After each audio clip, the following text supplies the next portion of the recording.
Hello everyone, good morning. चलो, सबसे पहले तो मुझे ये बताओ कि क्या प्रोग्रेस है होमवर्क की। जो असाइनमेंट दिया हुआ था, जो होमवर्क हमने दिया था, ये 3-4 होमवर्क कुछ हमने दिए थे आपके लिए वीकेंड पर। इसकी प्रोग्रेस बताओ। Done? Completed? Good. Very good.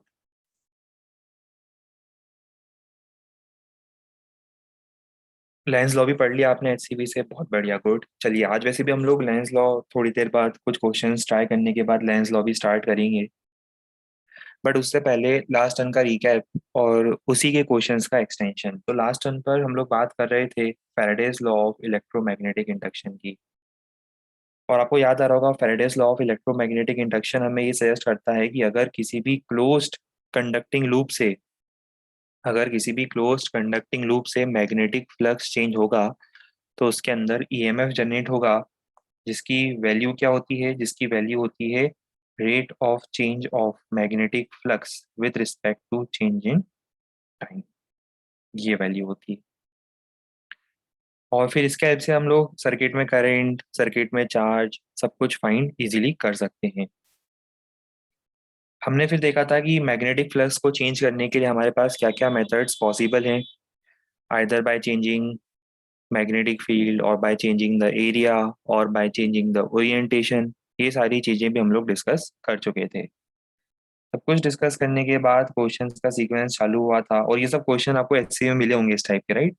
Same question आपको एचसीवी के स्टार्टिंग के 10-15 क्वेश्चंस में यही पैटर्न फॉलो हुआ है। चलिए, यहाँ पर हम लोगों ने क्लास को एंड किया था, यहाँ पे हमारा वीकेंड आपका स्टार्ट हुआ था। चलिए, अब नए वीक की स्टार्टिंग क्वेश्चन के साथ। अभी हम 4-5 क्वेश्चंस और करेंगे पहले, और उसके बाद लेंस लॉ इंट्रोड्यूस करेंगे। आज लेंस लॉ भी कंप्लीट हो जाएगा हमारा। ये क्वेश्चन ट्राई करो।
आंसर आते जाए, मैसेज करते जाओ। वेट कर रहा हूँ मैं आंसर्स का।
लाओ, हम सॉल्व करके बताते हैं क्या करना चाहिए था।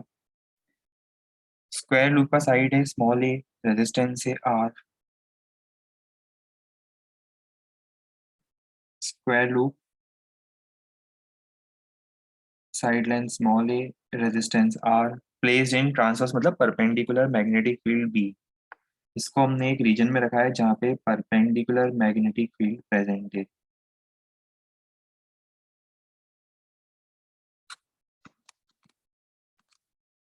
इस रीजन में परपेंडिकुलर फील्ड प्रेजेंट है जिसकी वैल्यू है बी के इक्वल।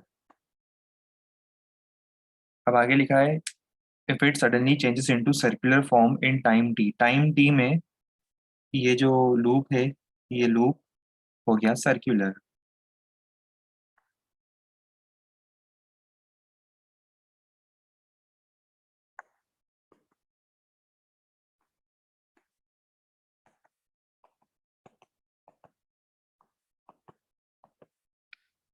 तो आपको फाइंड करना है what is the magnitude of induced charge. अगर आपको याद आ रहा हो तो हम लोगों ने लिखा था इंड्यूस्ड चार्ज के लिए phi two minus phi one का मॉड डिवाइडेड बाय आर। याद आ रहा है? ये देखो,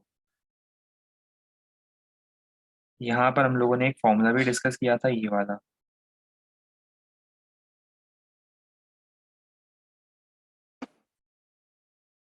D phi by R, magnitude wise देखूं तो डी फाई बाय आर। या फिर आप ये भी कर सकते हो कि करंट वगैरह निकाल के करंट से चार्ज निकाल सकते हो, वो सब भी पॉसिबिलिटीज है, पर हम डायरेक्टली हम लोगों ने एक्सप्रेशन भी देखा था, हम यूज करने वाले हैं। Phi two minus phi one by R. अब मुझे बस इतना बताओ कि जो सर्कल होगा इसका रेडियस कितना होगा। Small are. पेरीफेरी इक्वल कर दो। तो उसकी पेरीफेरी कितनी थी पहले, 4a इज इक्वल टू कितना, 2 पाई आर। आर कितना, 2a/पाई। अब बताओ final flux, field into area, field into final area कितना होगा, pi are square. Pi into r square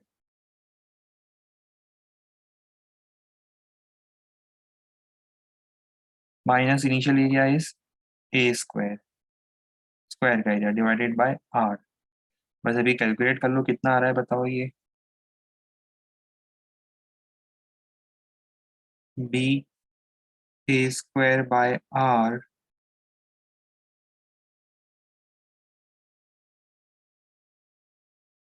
बाकी कैलकुलेशन पार्ट है, ऊपर नीचे हो जाए तो देख लेना आप। रफली जो मुझे दिख रहा है वो मैंने लिख दिया, अगर हो सकता है कुछ कैलकुलेशन ऊपर नीचे हो गया तो बता देना।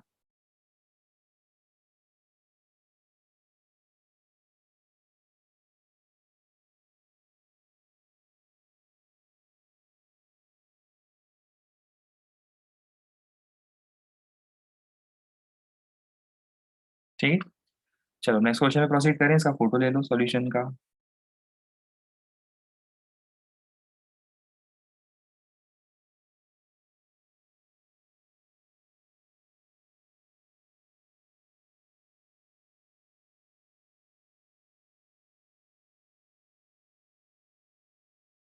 इसमें टाइम टी का कोई यूज नहीं है एज सच।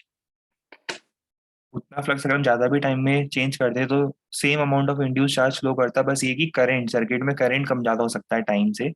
पर जो चार्ज का फ्लो होगा, इंड्यूस चार्ज का जो फ्लो होगा, वो सिर्फ और सिर्फ फ्लक्स के चेंज पर डिपेंड करेगा, रेट पर डिपेंड नहीं करेगा। रेट पर कौन डिपेंड करेगा, रेट पर करंट डिपेंड करेगा।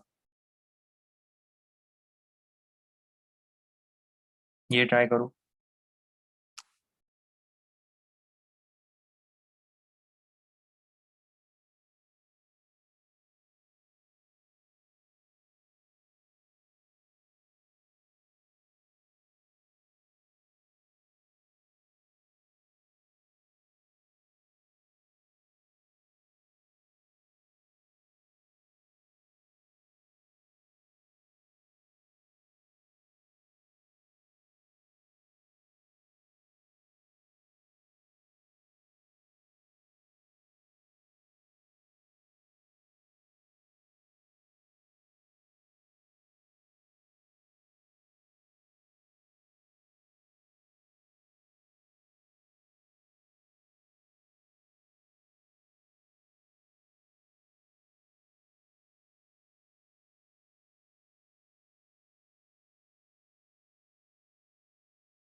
लास्ट 45 सेकेंड, इतने टाइम में क्वेश्चन भी नोट हो गया होगा, सॉल्व भी हो जाना चाहिए। क्योंकि फैराडेज लॉ में बेसिकली आपने देखा कि एक ही एक्सप्रेशन है, वही यूज़ करना है, ज़्यादा कोई प्रॉब्लम आनी नहीं चाहिए।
लाओ हम ही सॉल्व कर देते हैं, हम ही आंसर बता देते हैं। देखो, कंडक्टिंग लूप को क्वेश्चन में गिवन है कि it is placed in region जहाँ पे मैग्नेटिक फील्ड यूनिफॉर्म है, और जो प्लेन है लूप का, it is perpendicular to the field. Radius जो है लूप का, सर्कुलर लूप का, कांस्टेंट रेट से श्रिंक करना स्टार्ट करता है 0.2 mm/सेकेंड, मतलब लूप छोटा होता जा रहा है। आपको फाइंड करना है induced EMF in the loop जिस इंस्टेंट पर रेडियस होगा 1 सेंटीमीटर। तो हमें पता है ई कितना होता है, d phi/dt। और फाई कितना होता है, फाई होता है b/a। तो रेट ऑफ चेंज ऑफ इतना, पर इसमें से b कांस्टेंट है, da/dt आ जाएगा। तो b कांस्टेंट है da/dt, और a कितना है, a है πr²। b कांस्टेंट था, b को हमने बाहर निकाल दिया। a कितना है πr², तो इसका डेरिवेटिव 2πr, और r का dr/dt। ठीक है, बस अब आपको क्या दिया हुआ है, सारी वैल्यूज दी हुई है। इसमें आपको पर्टिकुलरली dr/dt दिया हुआ है कि radius of the loop start shrinking at a rate of 0.2 mm/सेकेंड। ये आपको dr/dt दिया है। इसको मैंने बस क्या करा, मिलीमीटर की जगह मीटर पर सेकेंड में कन्वर्ट कर दिया। और जिस इंस्टेंट पर रेडियस है 1 सेंटीमीटर, मतलब 10⁻²मीटर, तब मैंने सॉल्व करा। तो सॉल्व करने पर, कैलकुलेट करने पर ये रिजल्ट आ रहा है इतना।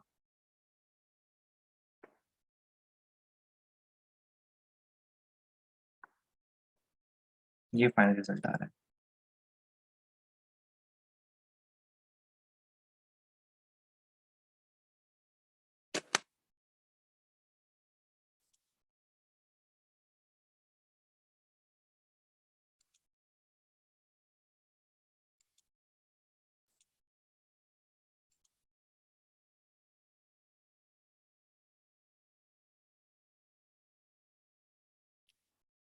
चलो हम नेक्स्ट क्वेश्चन पे प्रोसीड कर रहे हैं।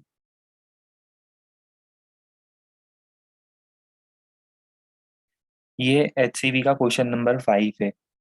काफी लोगों ने कर लिया होगा, कुछ लोगों ने हो सकता है नहीं भी किया हो। हम ये वाला क्वेश्चन अब ट्राई करेंगे।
लाओ अब हम सॉल्व करेंगे। बहुत टाइम लगाता है आप लोग क्वेश्चन सॉल्व करने में। देखो, इसका एरिया दिया हुआ है आपको,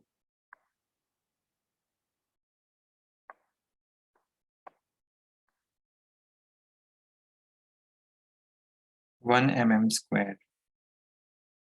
प्लेस्ड इन प्लेस्ड कोप्लेनरली मतलब सेम प्लेन में है, with a long straight wire at a distance of 20 centimetre.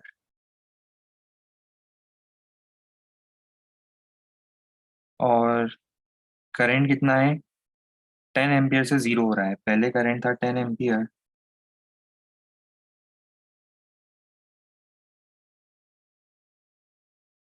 कितने टाइम में?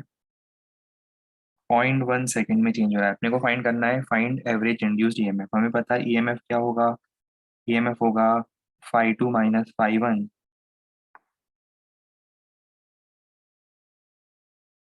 Upon T. मतलब B2 minus B1 into A divide by T, और इसका मॉड है ना ऊपर। फाइनली करंट जीरो हो गया, फील्ड जीरो हो जाएगी। इनिशियल फील्ड कितनी होगी? μ0 I1 by 2 pi R. R में आर कौन सा आर लेंगे? आर ये डिस्टेंस लूंगा ना, आर 20 सेंटीमीटर, ये वाला डिस्टेंस होगा आर। हम देख रहे हैं इस वायर से 20 सेंटीमीटर के डिस्टेंस पर जहाँ पे लूप रखा हुआ है वहां पर वो कितनी फील्ड बना रहा था पहले। ठीक है। और फाइनली तो फिर करंट जीरो हो गया, फील्ड जीरो। इंटू ए में कौन सा एरिया लेंगे? एरिया जो ये वाला दिया हुआ है ना 1 mm² वो लेंगे, डिवाइड बाई टी। अब देखो वैल्यूज रखने वाली बात है, सुबह सुबह का टाइम है, हम वैल्यूज नहीं रख रहे। ठीक है। सिर्फ कन्वर्जन है यूनिट का, आप यूनिट कन्वर्ट कर सकते हो, वैल्यू रख सकते हो, आपको ये आंसर मिलना चाहिए।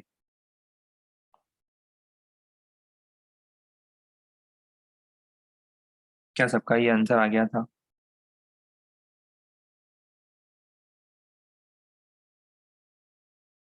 बहुत बढ़िया। मुझे भी यही उम्मीद थी कि सब लोगों का ये आंसर आ गया होगा। Very nice.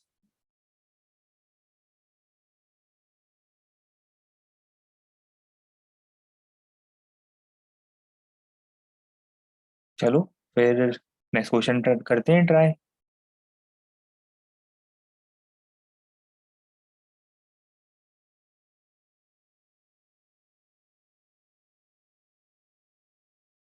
Perpendicular magnetic field में रखा हुआ है, वैल्यू कांस्टेंट है फील्ड की, कॉइल का रेजिस्टेंस है आर, रेडियस जो है वो वेरिएबल है, और आपको फाइंड करना है current as a function of time.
चलो सॉल्व के देखें।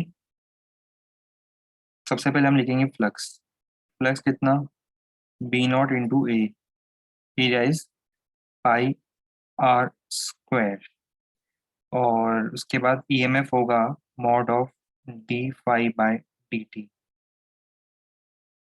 तो बी नॉट और पाई तो as it is, R square का 2r और आर का d R by d T.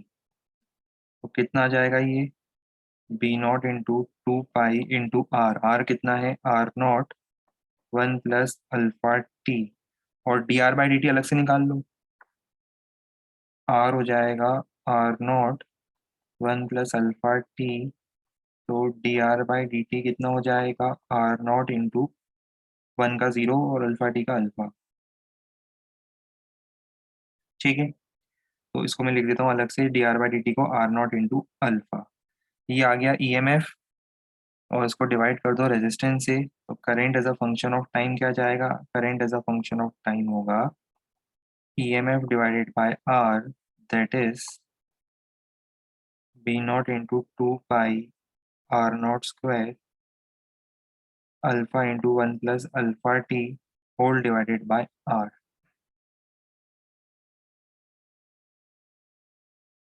बिल्कुल सिंपल सा ही एक्सप्रेशन आना चाहिए था।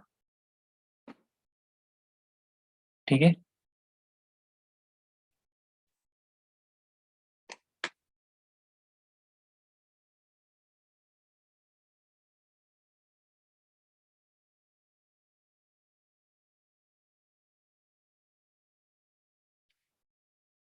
नेक्स्ट क्वेश्चन पे प्रोसीड करें हम लोग।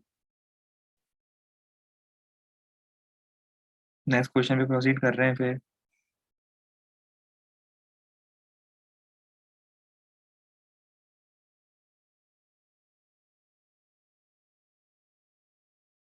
अब देखो उस क्वेश्चन में दिया क्या हुआ है। एक काम करते हैं, अभी नंबर ऑफ टर्न्स को हटा देते हैं, नंबर ऑफ टर्न्स की अभी बात ही नहीं करते, उसको अपन बाद में लेटर वैसे भी इंक्लूड करने वाले हैं। अभी तो आपको सिंपली सिर्फ इतना करना है।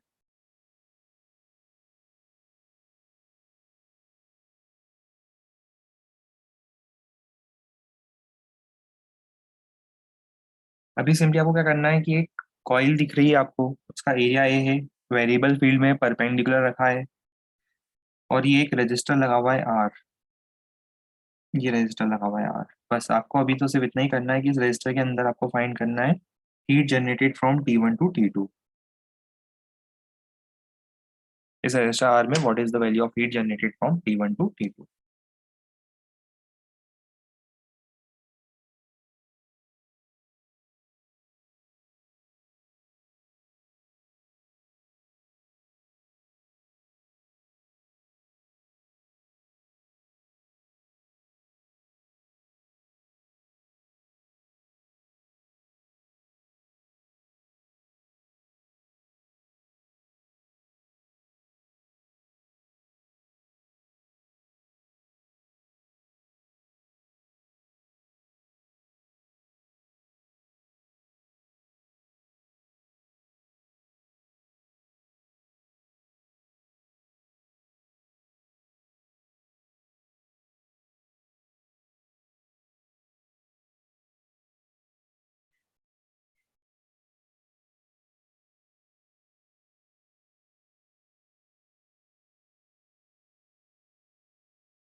45 सेकेंड्स और मिलेंगे, अब तक आंसर आ जाना चाहिए या फाइनल स्टेप चल रहा होगा।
चलो देखें, ट्राई करके देखें क्या करना चाहिए। हीट जनरेटेड का फॉर्मूला क्या होगा? हीट जनरेटेड का फॉर्मूला होगा, बहुत सारे फॉर्मूले यूज कर सकते हो वैसे आप। I² R V²/R, वो कर लेते हैं चलो। V²/R into T. टी कितना? T2 - T1। पर ये वी कैसे निकालूंगी? वी मतलब ई। इसको मैं वी की जगह एक काम करता हूँ, ई लिख देता हूँ यहाँ पर, है ना। तो आपको दिखता रहेगा कि हम क्या फाइंड कर रहे हैं। तो अब हमें ई फाइंड करना है।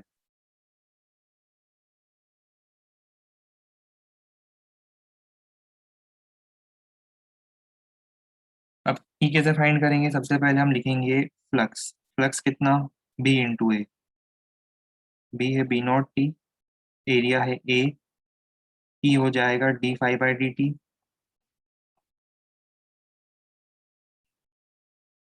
B0 × A कांस्टेंट आ रहा है ये अभी हाल फिलहाल इस क्वेश्चन के लिए ना, अगला क्वेश्चन में चेंज है। नेक्स्ट क्वेश्चन में इसी में कुछ और चेंज होगा। तो अब इस बार तो हीट कितनी आएगी? B0 A का square divided bye R into T2 - T1। ना ही कुछ डिफरेंशिएट करना पड़ा, ज़्यादा ज़्यादा कुछ नहीं करना पड़ा, ना ही ज़्यादा कुछ इंटीग्रेट करना पड़ा। अब डायरेक्ट रिजल्ट आपको आता हुआ दिख रहा था।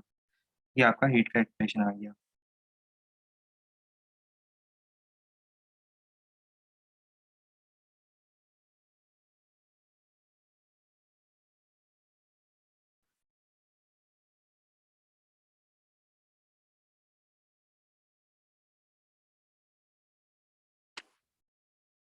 रिपीट करना है, देखो। हीट का फॉर्मूला पता है आपको? Power into time. पावर क्या होता है? V²/R। और टाइम कितना दिया था? T1 से T2, तो मतलब डेल्टा टी हो जाएगा T2 - T1। अब फ्लक्स निकाल लो। ये देखो, इसमें से मैंने फ्लक्स निकाल लिया। ये आपको दिख रहा है ये वाला एरिया?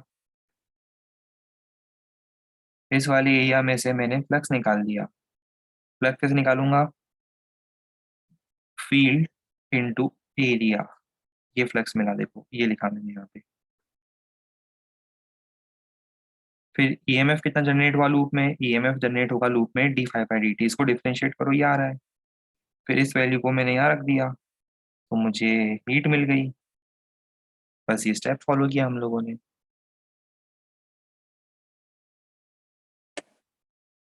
सेम क्वेश्चन दे रहा हूँ, बस थोड़ा सा वेरिएशन है ना। करो जल्दी से ट्राई।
आगे रिजल्ट क्या करना था, बस हमें इसी में कर देते हैं ना, बी नॉट टी स्क्वायर यहाँ से लिखना शुरू कर देते हैं।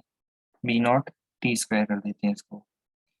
बी नॉट टी स्क्वायर करने के बाद अब हम क्या करेंगे, सब कुछ सेम चलेगा, यहाँ पे स्क्वायर आ जाएगा पहली बात। ये स्क्वायर आएगा तो डिफरेंशिएट हो तो कितना आएगा, B naught a into 2t।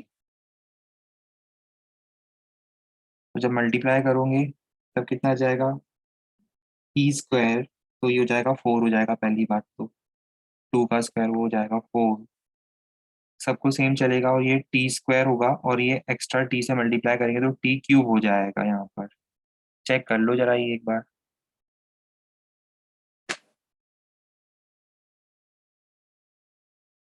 कहीं कुछ गलती हो जाए तो बता जरूर देना।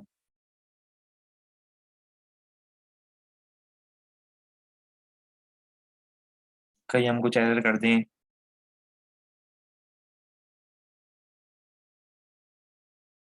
T2 और T1 में इंडिविजुअली क्यूब लगाना चाहते हो आप? ऐसा क्यों करना चाहते हो आप?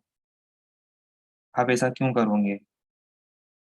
क्यूब क्यों किया? क्यूब इसलिए किया, देखो, हम सॉल्व कर देते हैं पूरा, हम समझ गए। हमने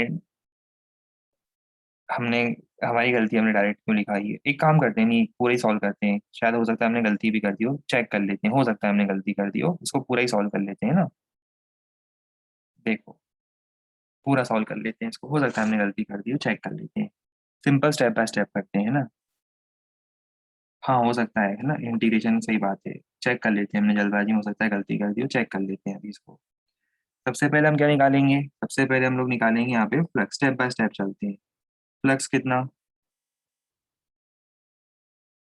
बी नॉट टी स्क्वायर ए, कोई दिक्कत ही नहीं इसमें, चलो ठीक है। फ्लक्स निकालने के बाद ईएमएफ निकाल लेते हैं, नेक्स्ट स्टेप तो वही होता है logically, d phi by d t. आप बिल्कुल सही बोल रहे हो, वो वेरिएबल है, हमने गलती करी है ना, चलो चेक कर लेते हैं।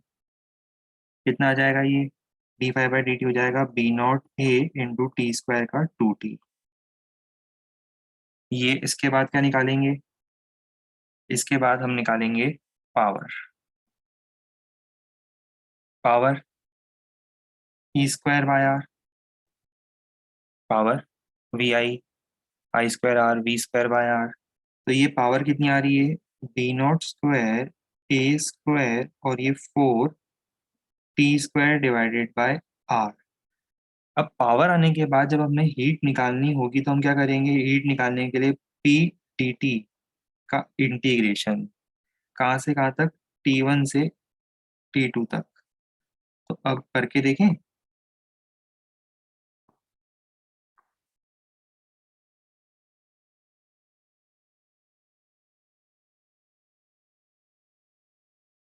तो ये कितना आएगा, H is equal to 4 d naught square a square by R, t square का अंदर रख देते हैं, टी स्क्वायर डी टी का इंटीग्रेशन कहाँ से कहाँ तक, T1 से T2 तक। कितना जाएगा, 4 B naught square a square by 3R T2 cube minus T1 cube. बिल्कुल सही, ये हमारा फाइनल रिजल्ट होगा।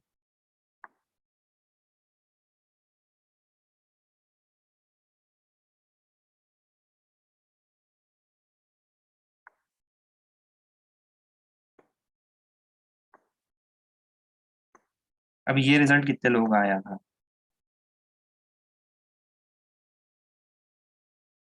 एक और एक, दो, दो लोगों का, ठीक है, गुड, वेरी गुड। ये रिजल्ट मिलना चाहिए था।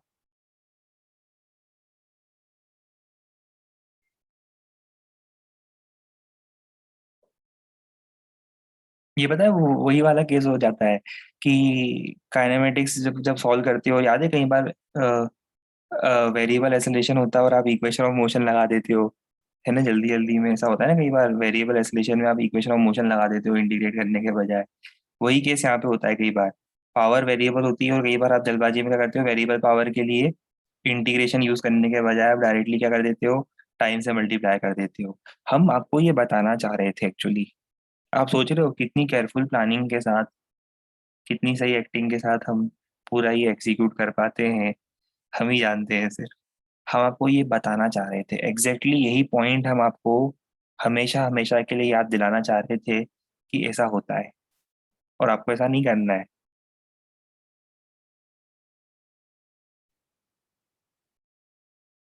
तो इस बात का ध्यान रहे।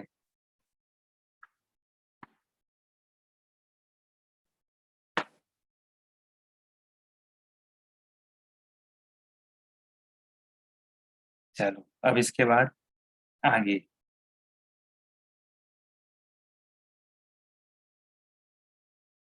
आगे अब ये वाला क्वेश्चन ट्राई करो, मैं क्वेश्चन पहले समझा भी देता हूँ क्या है, फिर ट्राई करना।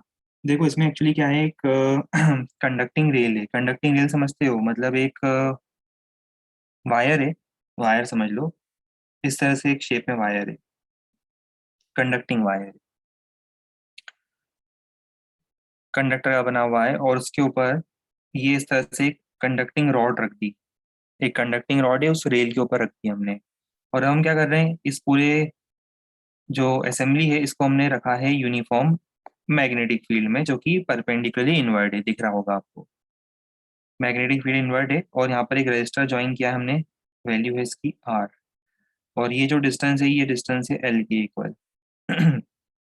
ये डिस्टेंस है एल के इक्वल। इस रॉड को मैं कांस्टेंट स्पीड वी से पुल कर रहा हूँ, खींच रहा हूँ मैं आगे कांस्टेंट स्पीड वी से। बस अब आपको ये दो चीजें फाइंड करनी है।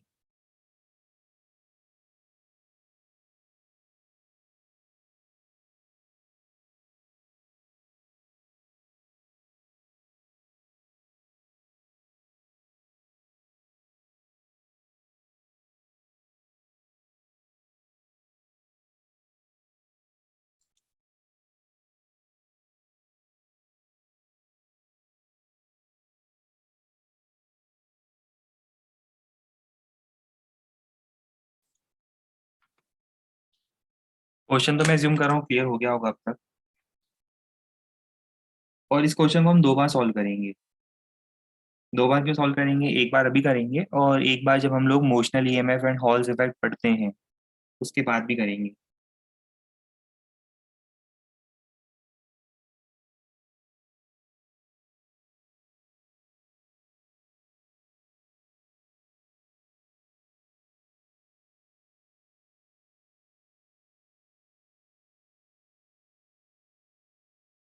हॉल्स इफेक्ट, हॉल्स इफेक्ट मतलब क्या होता है आगे बताएंगे वो। आगे आएगा वो, थोड़ा आगे जाकर जब पढ़ेंगे लेंस लॉ के बाद, तभी समझेंगे कि वो motional EMF and halls effect क्या होता है, वो आगे की स्टोरी।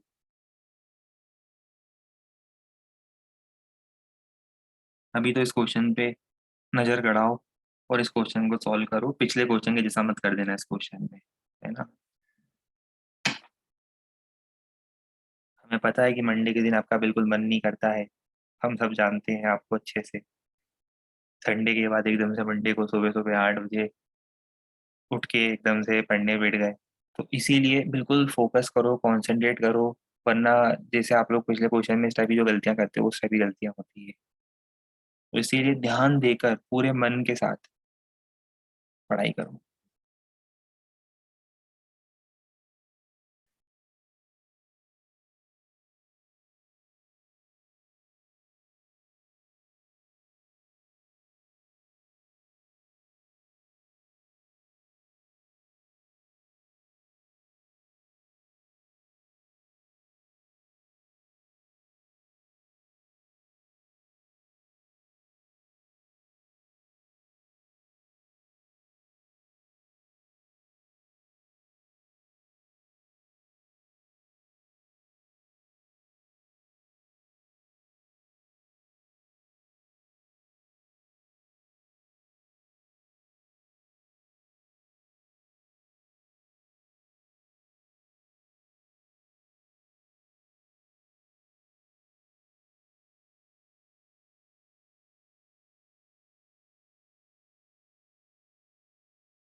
आओ सॉल्व करें।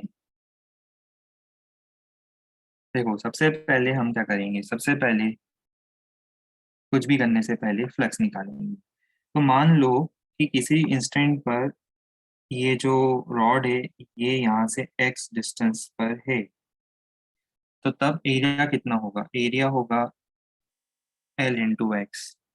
और फील्ड है B, तो फ्लक्स कितना होगा, फ्लक्स होगा B into a, that is B into L into x. EMF magnitude wise होगा d phi by d t, सिर्फ मैग्नीट्यूड वाइज देखा जाए तो ये आ जाएगा कितना, B l d x by d t. अब मुझे ये बताओ d x by d t क्या है, d x by d t तो वी होगा, तो उसको राइट लिखते हैं बी एल वी।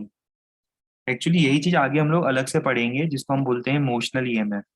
रॉड के मोशन के कारण जनरेट होने वाला ईएमएफ मोशनल ईएमएफ, वही हम अलग से भी पढ़ेंगे, बट अभी मैंने आपको फैराडेज लॉ से बताया है, बाद में दोनों को रिलेट भी करेंगे। अभी तो हाल फिलहाल बी एल वी आ गया। अब बताओ सर्किट में करंट कितना होगा,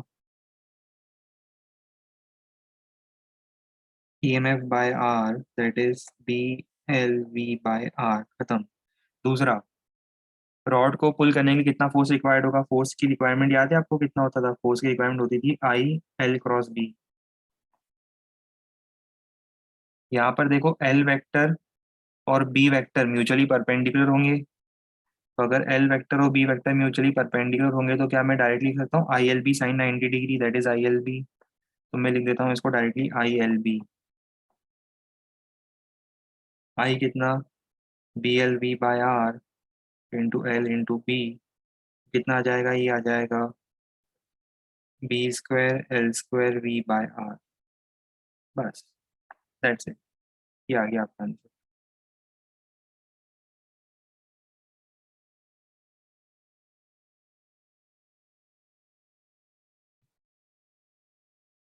यही आया था, बहुत बढ़िया।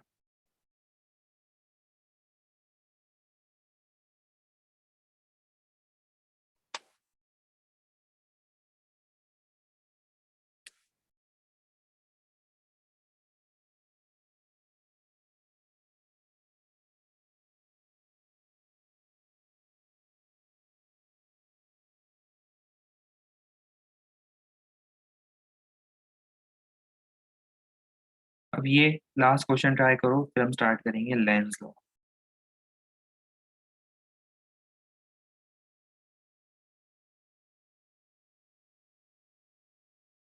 नोट नहीं हुआ था।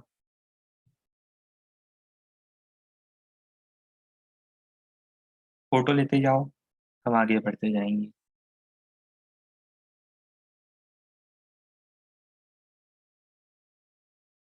ठीक है। ये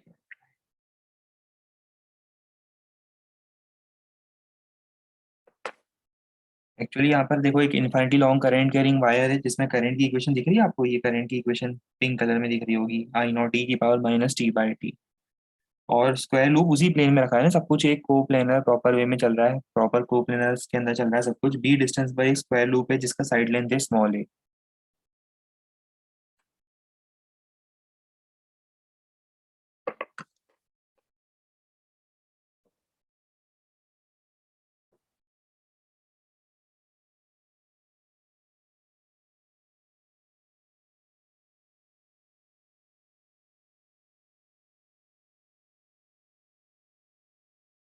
आंसर दिख रहा है, कहाँ दिख रहा है आंसर, हमें क्यों नहीं दिख रहा है आंसर।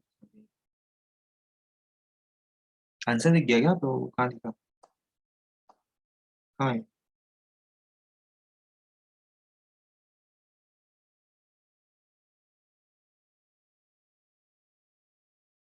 हमें क्यों नहीं दिख पा रहा है आंसर इसमें।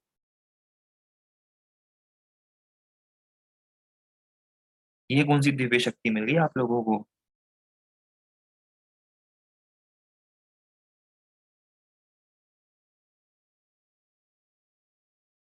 ऐसा कुछ हो गया कि कोई दिव्य शक्ति मिल गई कि क्वेश्चन देखते ही आंसर दिख जाता है ऐसा। अच्छा, ये जो नीचे लिखा है उल्टे हाथ पे ऐसा। नहीं नहीं नहीं नहीं नहीं, ये जो है ये आंसर नहीं है, ये तो क्वेश्चन है, ये पिंक कलर में क्वेश्चन है। ये आप सोच रहे हो आंसर जिसे, वो एक्चुअल में क्वेश्चन का ही पार्ट है। वो करंट दिया हुआ है हमने वायर में से।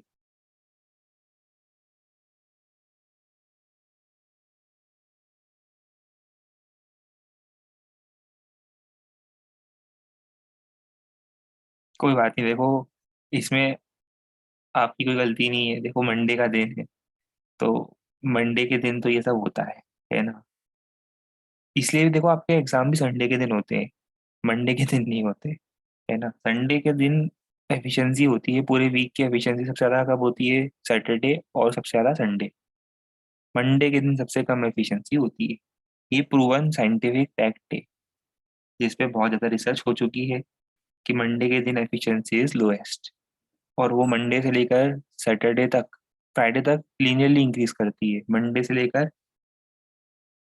फ्राइडे तक लीनियरली इंक्रीज करती है, और सैटरडे संडे एक्सपोनेंशियली इंक्रीज कर जाती है। और संडे नाइट से मंडे मॉर्निंग तक फिर पूरा हाइपरबोलिक एकदम से डिक्रीमेंट स्टार्ट होता है।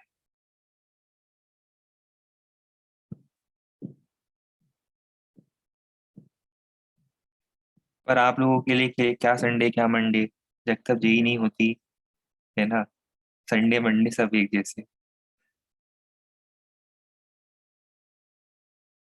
आप लोगों को तो पता भी नहीं चलता होगा संडे आया संडे गया, है ना।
आओ करें अब सॉल्व। कर लेना चाहिए, अब तक तो आप लोगों ने कर भी लिया होगा सॉल्व। अब हम करेंगे सॉल्व। आपको मौका मिल गया, अब हमारी बारी। देखो सबसे पहले तो एक काम करते हैं, किसी इंस्टेंट ऑफ टाइम पर, जिस इंस्टेंट पर आपको ये फोटो में करंट दिखाया हुआ है, उस करंट को आई मानते हुए पहले तो मैं उस इंस्टेंट पर, ध्यान से सुना, उस इंस्टेंट पर पहले मैं फ्लक्स निकालूंगा। फ्लक्स कैसे निकालूंगा? यहाँ से हम जाएंगे आर डिस्टेंस पर,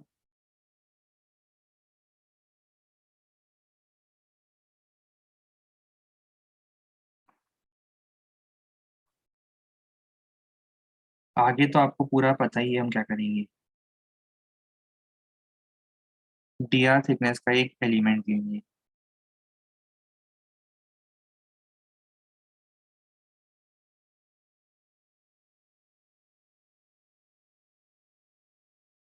ठीक है, इसका एरिया बताओ।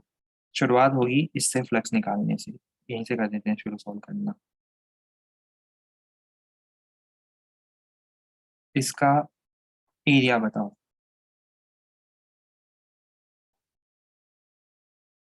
इसका एरिया होगा ए इंटू डी आर। और यहाँ पे फील्ड कितनी होगी? Mu not I by 2 pi R. तो यहाँ से डी फाई कितना होगा? डी फाई होगा बी डी ए, और फाई होगा,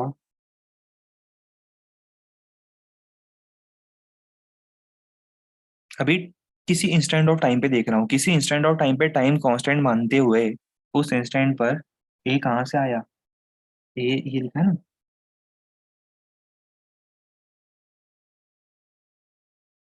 स्मॉल ए। देखो मैंने कहा था ना मंडे है आज। आज कौन सा दिन है? दिखा नहीं ना, वही तो मैं बोल रहा हूँ। मंडे के दिन कैसे दिखेगा? मंडे के दिन ना कुछ दिखाई देगा ना कुछ। हाँ सोमवार है आज तो। सोमवार के दिन ना कुछ दिखाई देगा ना कुछ सुनाई देगा ना कुछ समझ में आएगा। वो भी पहली क्लास सोचो। 8 बजे वाली क्लास। ठीक है, पाई हो जाएगा integration of d phi.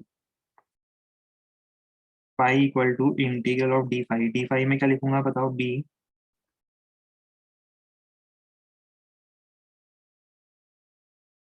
D A का इंटीग्रेशन लिमिट कहाँ से कहाँ तक होगी? जरा लिमिट बताओ मुझे जल्दी से। लिमिट होगी, limit will be from r equal to b से b plus A.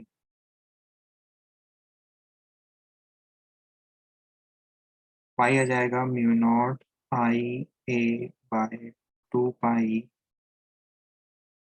L n b plus a by b. पर आपको ये थोड़ा निकालना है, आपको तो निकालना है ईएमएफ जनरेटेड। ईएमएफ कितना होगा? ईएमएफ होगा mod of d phi by d t. इसको जब डिफरेंशिएट करेंगे तो देखो क्या होगा। Mu naught a by 2 pi सब कुछ कांस्टेंट है। L n b plus a by b भी कांस्टेंट है। क्या बचेगा? सिर्फ साथ में आ जाएगा d I by d t. दिख रहा है ऊपर ये जो आई दिख रहा होगा आपको, ये वाला। सिर्फ ये आई जो है इसका डेरिवेटिव यहाँ आ जाएगा। बाकी सब टर्म्स कांस्टेंट है, जितने टर्म्स आप देख रहे हो सब कुछ कांस्टेंट है। ये देखो ये भी, ये ये और ये पूरा का पूरा सब कुछ कांस्टेंट है। ये अलग निकल गया।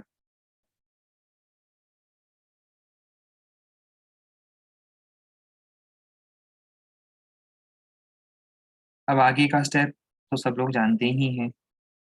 D I by d T निकाल लो।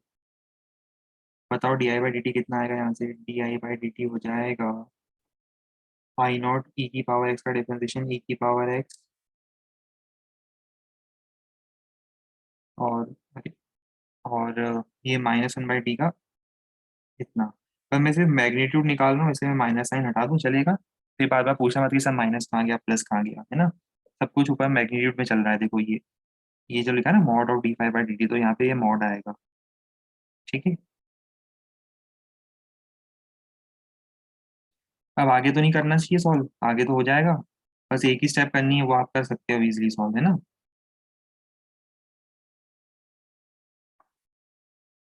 ये स्मॉल टी लिख दिया क्या हमने? कैपिटल टी लिखा था ना हमने, तो स्मॉल टी कहाँ से आ गया? हम तो कैपिटल टी लिख रहे थे, स्मॉल टी किसने लगा दिया?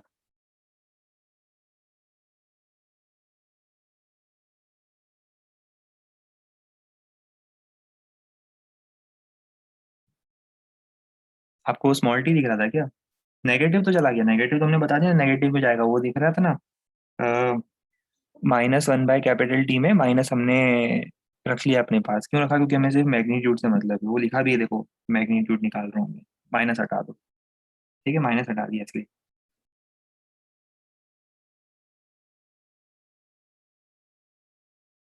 अब आगे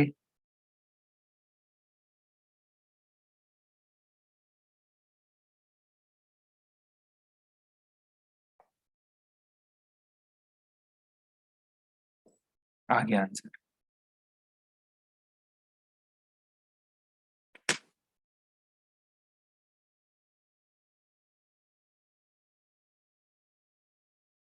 लिखने के लिए 4 मिनट तो नहीं मिलेंगे जो आप मांग रहे हो, लिखने के लिए आपको मिलेंगे 40 सेकेंड।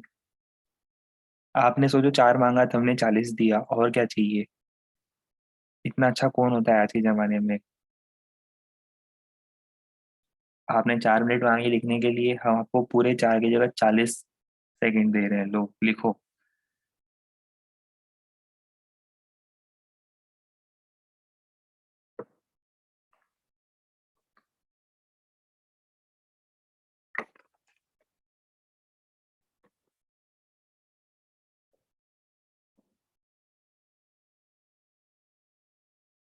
इस बार टेस्ट संडे को क्यों नहीं है? क्योंकि इस बार टेस्ट सैटरडे को है ना।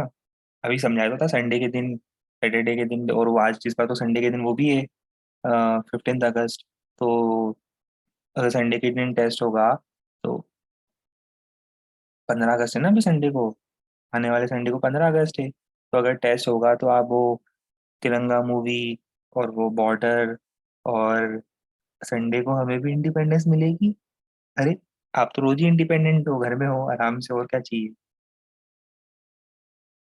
ठीक है, तो बॉर्डर मूवी, तिरंगा मूवी, और कौन सी मूवी आती है। हाँ, जितनी भी मूवीज आती है वो पुरानी मूवीज जो हर बार देखते हो आप, वो देखने के लिए फिर नेशनल हॉलीडे होता है ना उस दिन, नेशनल हॉलीडे, 15 अगस्त, 26 जनवरी। हाँ, कर्मा मूवी भी आती है, बिल्कुल सही, गुड, वेरी गुड।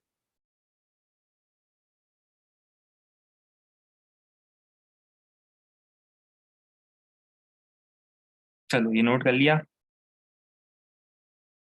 अब आ जाते हैं लेंस लॉ पर।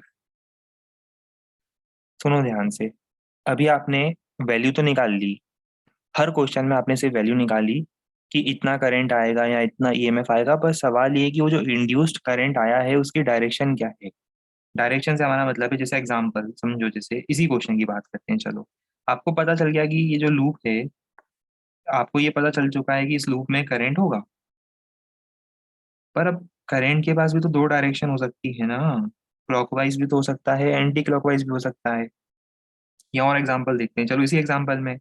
लूप में आपको करंट तो मिल गया, आपको पता चल गया कि इस लूप के बाहर कितना करंट फ्लो करेगा इस लूप में। पर सवाल ये कि इस लूप में करंट ऐसा जाएगा, मतलब रजिस्टर में नीचे से ऊपर जाएगा, या फिर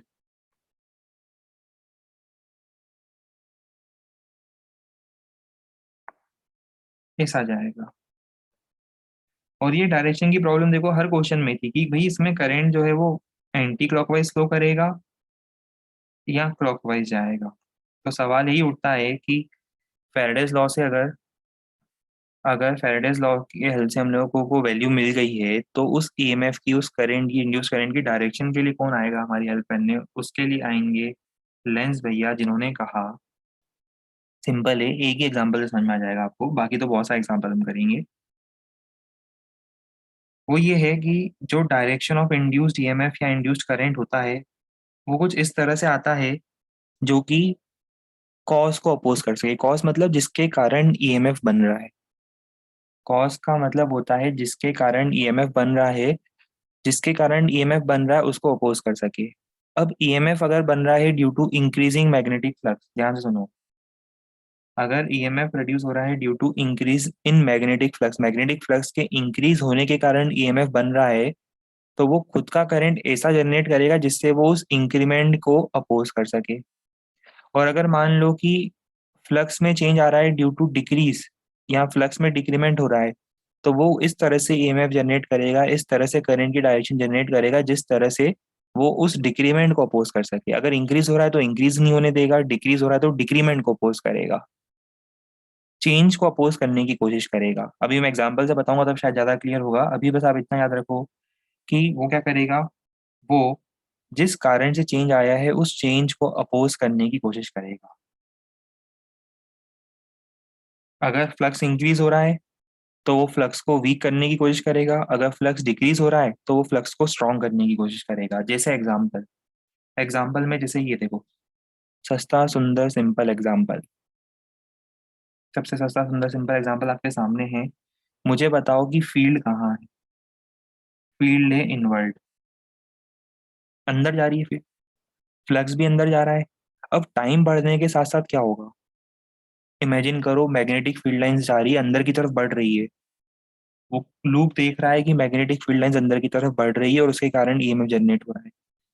तो वो क्या करेगा, फ्लक्स के इनवर्ड इंक्रीमेंट को रोकने के लिए वो अपनी फील्ड कहाँ बनाएगा, आउटवर्ड बनाएगा। भाई फ्लक्स इनवर्ड बढ़ रहा है तो वो उसको अपोज करना चाहता है, फ्लक्स अगर अंदर बढ़ रहा है तो वो उसको अपोज करने के लिए अपनी फील्ड लाइन बाहर बनाएगा। बाहर, बिल्कुल सही, एंटी क्लॉकवाइज। कितनी जल्दी आंसर दे दिया होगा। अब धीरे धीरे क्या है कि वो, आप लोग धीरे धीरे मंडे के किरदार में आ रहे हो, है ना। मंडे टू सैटरडे वाले किरदार में आ रहे हो, रोल में आ रहे हो धीरे धीरे, अब आप लोग सही आंसर देते जा रहे हो, गुड। एंटी क्लॉकवाइज याद है।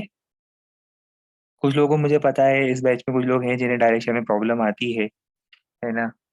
तो याद करो, करेंट कैरिंग लूप में हम लोगों ने इतने सारे फोटो बनाए थे, याद है। अभी आप लोग क्लास नोट देखो, कौन है वो, उनकी आइडेंटिटी हमने सीक्रेट रखी है। याद है इस तरह से हमने पढ़ाया था, ये दो डायग्राम बनाए थे, एक में मैग्नेटिक फील्ड हमने बनाई थी आउटवर्ड और एक में मैग्नेटिक फील्ड हमने बनाई थी इनवर्ड। बहुत सारे फोटो फोटो बनाए थे एक साथ। इस तरह के भी फोटो बनाए थे हमने कि करंट अगर ऐसे जा रहा है तो फील्ड ऐसे होगी। अच्छी अच्छी ड्राइंग्स बनाई थी हमने उस दिन, याद करो। सुंदर सुंदर ड्राइंग्स बनाई थी हमने। बस ये वही है। आज श्रावण का पहला सोमवार है, इसलिए जल्दी अंदर आ रहा है। ये क्या होता है श्रावण का सोमवार? मतलब कुछ फेस्टिवल वेस्टिवल है क्या?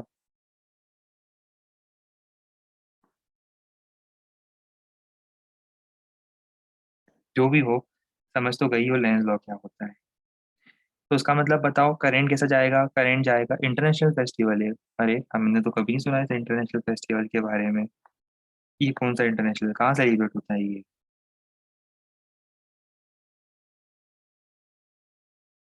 Current will be anti clockwise. चलो एक एग्जांपल और बताता हूँ, नहीं नहीं एक एग्जांपल नहीं बताता हूँ, अभी एक ही एग्जांपल बताता हूँ, नोट नहीं कर पाऊंगी। ये एक काम करता हूँ, एग्जांपल अभी बता देता हूँ, नोट बाद में करवा दूंगा। वो ज्यादा सही लग रहा है मुझे सुनने में, है ना? चलो एक एग्जांपल और देख लेते हैं। ये नहीं देखते है ना? ये भी नहीं देखते ना? ये भी नहीं देखते, नहीं एक काम करते हैं, एग्जांपल नहीं देखेंगे, है ना? एग्जाम्पल सब में अच्छे से समझाने में टाइम लग जाएगा, आप तो ये लिखो। अच्छे बच्चों की तरह लिख लो आज।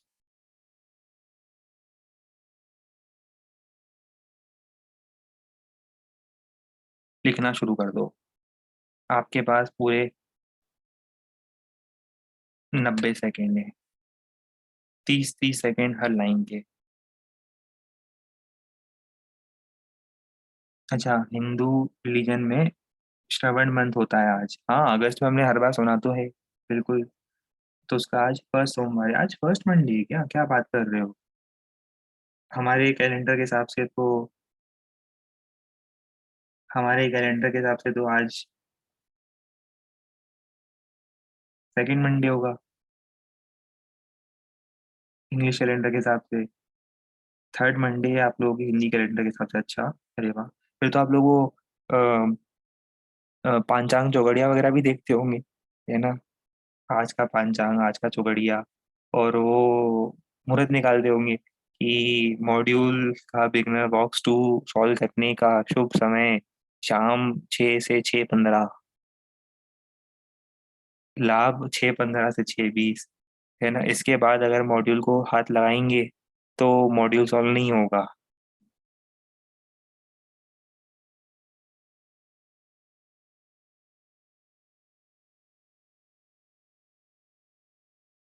सही है, आप लोगों की लाइफ इतनी सॉर्टेड आउट है, हमें पता नहीं था। कितने सॉर्टेड आउट हो आप लोग, मतलब सब कुछ आप लोगों की लाइफ में बिल्कुल सॉर्टेड आउट रहता है। Good. I am so impressed with you people.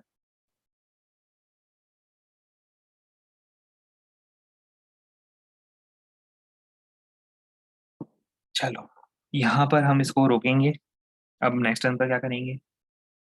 Next turn पर इसके एग्जाम्पल भी बताने हैं, और नेक्स्ट टर्न पर एक का समय लगेगी वो मैग्नेटिक प्रॉपर्टीज के लिए, पैरामैग्नेटिक, फेरोमैग्नेटिक, डायमैग्नेटिक के लिए। एक बार हाँ एक काम करना ना, पढ़ के आना एनसीईआरटी से, पैरामैग्नेटिक, फेरोमैग्नेटिक, डायमैग्नेटिक एक बार बस पढ़ के आना। तो पहले हम उसे कल कंप्लीट करेंगे, फिर आगे बढ़ेंगे, ठीक है? चलो, यहाँ पॉज कर रहे हैं, आगे कल कंटिन्यू करते हैं। Enjoy your Monday. Goodbye and take care.